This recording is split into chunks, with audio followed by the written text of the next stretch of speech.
My mother has always been my best friend. She didn't like it when I made a new one. My mother and I have always been close. Ever since I was a child, she was the person who cared for me the most. At least that's how I felt. Of course, I had my father as well. And grandparents, but nothing ever came close to the bond I shared with my mother. Granted, this was probably because my mother was the only person in my family who was willing to do stuff with me. We'd go out to the supermarket or play ball in the backyard, and on rainy evenings we'd cuddle up close and do crossword puzzles or watch TV. She'd always tell me I was her pride and joy, and I mean, what kid doesn't like hearing that? Things changed when I started attending first grade. I'd never set foot in kindergarten or any preparatory classes, so the concept of school was entirely alien to me. But mother said I had to go. That's the law, she scoffed, as if it had been some major inconvenience. I will pick you up right after. That's a promise she certainly kept. Every single day she'd drop me right in front of the school and would be waiting for me the second I set foot outside the gates. One time, after the last bell rang, I tagged behind some of my classmates to listen in on their discussion about a new movie that was coming out in theaters. And didn't even notice my mother walking rapidly towards me. She grabbed my arm as soon as I exited the gates. "Who are those boys?" she demanded. I don't know, Mom, they're just my classmates." My words seemed to alleviate the crease in her forehead. "Well, don't waste your breath talking to them. You're much too clever for that." I nodded, watching as the boys in question gestured excitedly to their own parents. That's another thing about my childhood. I was never allowed to have any friends. Well, it wasn't like the other kids in my school were particularly interested in me either way. Certainly not enough to sit next to me at lunch or even lend me a pencil. My parents never really bothered with school supplies and thought that a pen and a block of A4 paper would suffice for whatever shenanigans we got up to. What do they really teach kids in first grade anyway? My mother shook her head, lighting up a cigarette. "If you need any other supplies, just ask your father. He'll be in his office." But I never went near the office. In fact, I didn't much like my father at all. He always sat in front of his computer and never took any notice of me. And he always smelled strongly of alcohol. I shuddered at the thought. It's okay, Mom, I'll manage," I said, praying she wouldn't send me there anyway. "I'm sure I can just borrow some colored pencils from the teacher. That's my boy," she said. Ruffling my hair, I never asked for anything after that. Not when we learned to fold origami, not when we made Christmas cards, and definitely not when we modeled animals out of clay. Could I borrow some glue? I asked a boy named Thomas, who sat nearest to me. That day, we were scrapbooking, and my shark cutout wouldn't stay glued down, despite being almost drenched in spit. But Thomas only wrinkled his nose and sniggered. "Look guys, Stinky is drooling all over his page." The other children laughed, but I was mortified. That became my nickname from that point on. Stinky. I had no idea why they called me that. I bathed and showered regularly and my clothes were always clean and ironed. "Oh, don't pay them any mind," my mother said. "They're kids." You know what I was called at school? Fidgety Fran. That's right, see? It isn't so bad. If they call you names, just call them names back. There's a good boy. Now, go give Grandma a kiss and she'll read you a bedtime story. I hesitated. "Mom, can you read the bedtime story? Please." "Why? Grandma's already waiting for you in your bedroom." I helped her all the way up the stairs. "Please, Mom. Grandma reads so slowly." "Oh. Alright, kiddo. Go choose a book then. But only for tonight." I nodded happily and ran up the stairs to give Grandma her goodnight kiss. To say I was lonely would have been an understatement. Of course, I loved and valued my family, but friendship with children my own age was a concept I had never experienced. I watched with envy as my classmates swapped the lunches their parents had packed for them, played tag during break times and whispered to each other when the teacher wasn't looking. I knew I wasn't allowed to, but I longed to have a friend of my own. Little did I know, my wish was about to come true. And not at all in the way I expected. Mitch joined our class just after Easter. Apparently, his family had relocated and our school was one of the only ones to have an opening. I remember feeling quite sorry for him as our teacher propped him up on her desk in front of the entire class to make an introduction. It was obvious that Mitch was different from the other kids. He wore sandals instead of sneakers, tweed trousers instead of jeans, and carried a large worn briefcase in place of a backpack. "It's my dad's," he whispered, when he caught me looking at it during lunch. He said I could have it for school. I nodded, not wanting to risk hurting his feelings. The table next to mine had been empty, so our teacher had assigned the seat to Mitch. I wouldn't have minded, if the arrangement hadn't made even more of a spectacle out of me. "Look, the weird new kid is talking to Stinky," Thomas jeered, causing the class to erupt into a fit of giggles. But Mitch didn't even bat an eye. "Wanna be friends?" he asked, holding out his hand. On his palm was a bar of chocolate. I drooled at the sight. The most my mother ever packed for me was a piece of fruit or half a slice of toast. I knew Mitch's offering came with a price. We'd have to be friends. "Oh, okay," I whispered, gingerly taking the chocolate from him and clutching it in my palms. I couldn't believe it. I had a friend. Immediately, sirens blared in my brain, as I thought of my mother's reaction. I couldn't tell her. She'd been so angry that time she thought she saw me talking to my classmates. She'd be livid if she knew I really was. So, I made sure to say goodbye to Mitch before I reached the school gates every afternoon and pretended I didn't know him whenever my mother was nearby. One time, our parents dropped us off at the same time and I had to dash inside before my mother could get any ideas. "Why were you running?" he'd asked when he caught up with me in the school hallway. "Class doesn't start for another 20 minutes. "Oh, it's just," I mumbled under my breath. "I just like running." It was clear Mitch didn't believe a word I was saying. "Listen, my mom asked if you'd like to come over this afternoon for dinner. She's making lasagna. She said she could call your mom to tell her." No, the words came rushing out before I could stop them. "I can't. It's my grandma's birthday and I can't miss it." "Okay," Mitch shrugged. "Another day then." I knew I wouldn't be able to keep this up for long. I'd have to come clean. But how do you tell the only friend you've ever had that even speaking to him is akin to treason? Plus, I never even understood why I wasn't allowed to have friends, let alone speak to kids my own age. It asked, but my mother was adamant that family was the only thing that really mattered. "But other kids have friends," I wailed. "Other kids also call you nasty names. Do you really want to be like them? You're so much better than that, Sam. We love you for you." I believed her.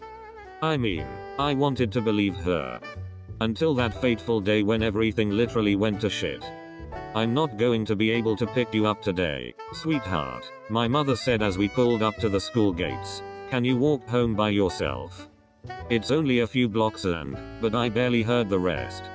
Walk home? All by myself? My mother had never even been a second late before, and now she was trusting me to get home all on my own? "Now, don't forget, look both ways before you cross the road and heat up the grilled cheese in the microwave." I stared at her in stunned silence. When will you be back?" "Oh." She waved her hand dismissively. "I shouldn't be too long. Just some errands. You'll be fine, honey.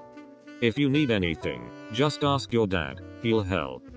"Grandma's coming with me, so she won't be around." I winced at the thought of asking dad anything, but nodded. "Okay, mom, there's a good boy," she smiled, planting a kiss on my forehead. "Off you go." So, off I went. By the time I sat down at my desk I was almost giddy with excitement. I was being trusted to walk home all by myself. My mother had even given me the key to the house. Suddenly, I felt sophisticated and grown up. Not even Thomas and his buddies could bother me that day. I was out the door the moment lessons were over, Mitch tailing me. "Hey, where are you running off to?" he called. "Wait up, I'm walking home on my own today," I announced proudly. "My mom is running some errands and said she can't pick me up." "Oh." He looked intrigued. "Can I come over?" I gawked at him, unsure of whether he was kidding or not. It's alright. I'll let my mom know at the gate. I'm sure she won't mind." It's not, I'm not sure if." What, his tone was piercing. I thought about it for a moment. This could be my chance to actually have a friend over for the first time in my life. My mother never had to know. She and Grandma would be out for the next couple of hours and Dad never came out of his study anyway. You know what I said, taking a deep breath. You can come over. We'll hang out. Great. Mitch looked genuinely pleased. It's about time still. I felt wary as we exited the school gates, looking around for my mother's car or a familiar face. What's wrong? Mitch asked. Why are you so twitchy? It's nothing, really, I stammered.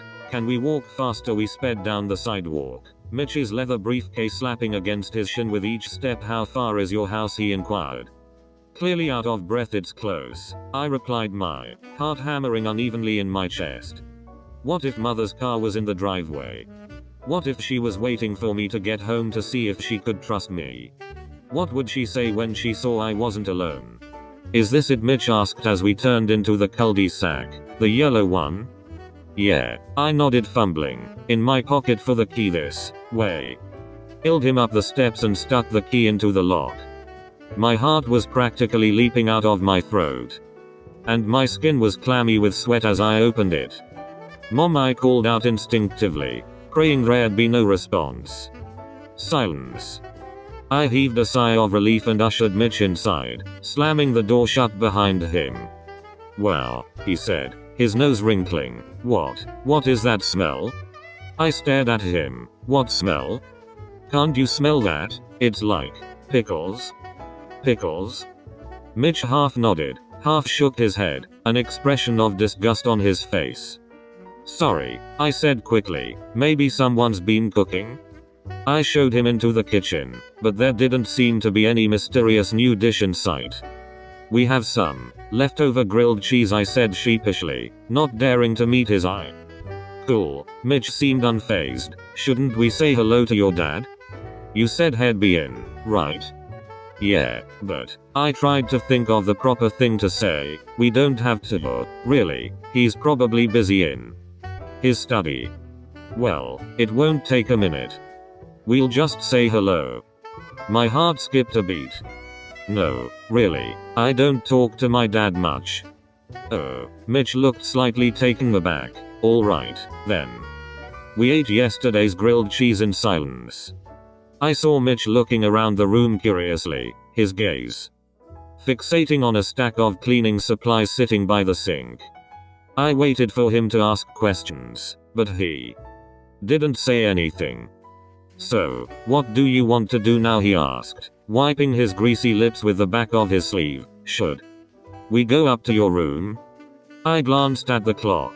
Half an hour had passed since we'd gotten home. Mom and Grandma weren't due for another hour and a half. Still, I figured it'd be better to see Mitch off 30 minutes early just in case. Sure, but only for an hour, okay?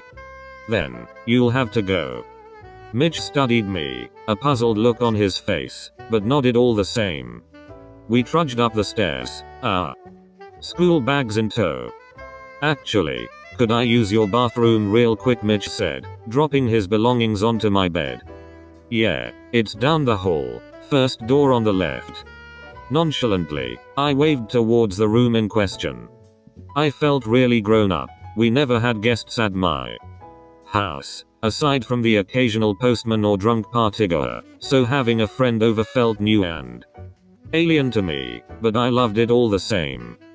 I was just pulling out my selection of board games from the cupboard, when a high-pitched shriek pierced the air. I felt like I'd been punched in the gut. My skin prickling, I dashed into the corridor. Mitch was standing hunched over and retching last night's grilled cheese onto the carpet. Oh, Mitch, I cried, staring at the mess he'd made. He'll never get this out in time. But Mitch wasn't listening. He stood there, sobbing and clutching his feverish face. I noticed he was shaking. What's wrong? I asked, alarmed by his sudden change in demeanor. Is it the food? He looked up at me, his eyes brimming with tears, his face contorted into an expression of disgust. What is wrong with you? I gawked at him, taken aback. Well, what do you mean? And then I saw it. The door to my grandfather's room was ajar. Mitch must have mixed up his right and left. Stay away from me. Mitch raised his hands. I'm going home. A strong smell of pickle juice and alcohol wafted from my grandfather's room and I rushed over to shut the door, my eyes burning. "Don't go, Mitch. Please." I struggled to find the right words. "It's only Grandpa." "You're crazy," Mitch cried. "Only Grandpa? Or what's left of him? How long has he been sitting there?" Tears rolled down my cheeks as I pictured Mitch finding my grandfather. His skin covered in pupae. His mouth crawling with maggots. "It's only natural," my mother would tell me whenever I'd feel hesitant to help her. "That's why we have to bathe him frequently." "Mitch, I whispered, "you're my best friend. Please, don't leave." His eyes suddenly widened. Is that why we can't see your dad?" he muttered, slowly backing away from me down the corridor. "Is that it?" I didn't know what to tell him. My family was all I'd ever known. For the longest time I thought this was the way things were meant to be. Suddenly, the door slammed downstairs. Mother was home. "Sam," she called, "we're back." We froze. My heart was galloping in my chest and making me feel lightheaded. What on earth was I going to do? How would I explain this? "Hello," Mother called again. "Anyone home?" I cleared my throat. "Yes, Mom." My voice wasn't much more than a squeak. I felt so frightened. I wanted to fall to my knees and weep. But I couldn't let Mitch down. "There you are," Mother said, coming up the stairs. "Did you get home from school, okay?" Her gaze swept over the vomit on the carpet. And then to me and Mitch. I could see the panic in her eyes before she even said anything. Who's this?" she whispered, staring at my friend. I stood still, my head hung low, waiting for whatever was going to happen next. "Sam? Who is this?" I heard Mitch draw a deep breath. "TM Mitch. From school. It's nice to meet you, Sam's mom."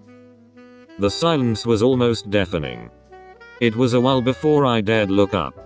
My mother was still standing on the stairs, a distant look in her eyes. "I'm sorry, Mom. I managed it. Was an accident." I wasn't sure what I was apologizing for. I didn't know why my mother was so upset. Was it the vomit on the carpet? Was it my new friend? Was it something about Grandma? "You have no idea what you've done," my mother whispered, shaking her head slowly. "You've ruined us. You've destroyed this family." I stared at her, my eyes welling up with tears again. I'm sorry, Mom. I didn't." But she wasn't listening. "Get downstairs and bring the formaldehyde. The one in the brown bottle. And some rags. I'll take care of this." But I stood there, unmoving. "Now, Sam," she snapped, climbing up the rest of the stairs and facing us, quickly. "Before someone comes looking." I knew perfectly well what was about to happen. This wasn't the first time my mother had asked me to bring her the brown bottle. In fact, she used it religiously every week. "Mom, number," I tried. "Mitch is innocent. It was me who brought him home. Please." But she only shook her head. "It has to be done, Sam. You don't want Mommy to go away, do you?" Suddenly, she didn't look anything like my mother. Her face was creased with deep lines and her scalp was slicked with perspiration. "Please, Mom," I begged. "Mitch is my friend." But she wasn't having it. "I am your friend. You have your family. Isn't that enough for you? I won't let this destroy what we have. If you won't help me," she swallowed, "I'll just have to do it myself." With that, she charged towards us like an enraged bull. We screamed, turning to run, but there was nowhere to go. Mother grabbed Mitch by his arm and dug her nails in until he screamed. "Please," he cried, thrashing about. "Please help me, Sam." But there was nothing I could do. I screamed and cried as Mother dragged Mitch into the bathroom. And the lock clicked. After a few minutes, the screams ceased and the house went quiet. All I could hear was the sound of my heartbeat in my ears and my own muffled sobs. Of course, the police found out anyway. Mitch had told his parents he was going to my house at the school gates, and as the evening drew to a close they'd started to worry. The phone rang several times that night, but mother didn't want to pick it up. She said she was too tired and just wanted to take a nap. Eventually, a police car pulled up to our house and she was left with no choice. They took her away, and that's how I ended up in foster care. I got to visit my mother once a year, but as time went on, and as I got older, I stopped going. She was different, somehow. More and more unhinged each time I went to see her. I did eventually make friends. Lots of them. After being deprived of contact for so long, I made friends left and right to make up for lost time. But I never forgot about my family. Not even when I was old enough to move out and get a place of my own. I'm in my late 30s now, but I still often think about them. I think about the day the prison called to tell me my mother had died. They'd asked me to arrange a burial, and I promised I would. It's been 2 years since then and I'm still getting round to it. But it's just so comforting having my mother in my living room.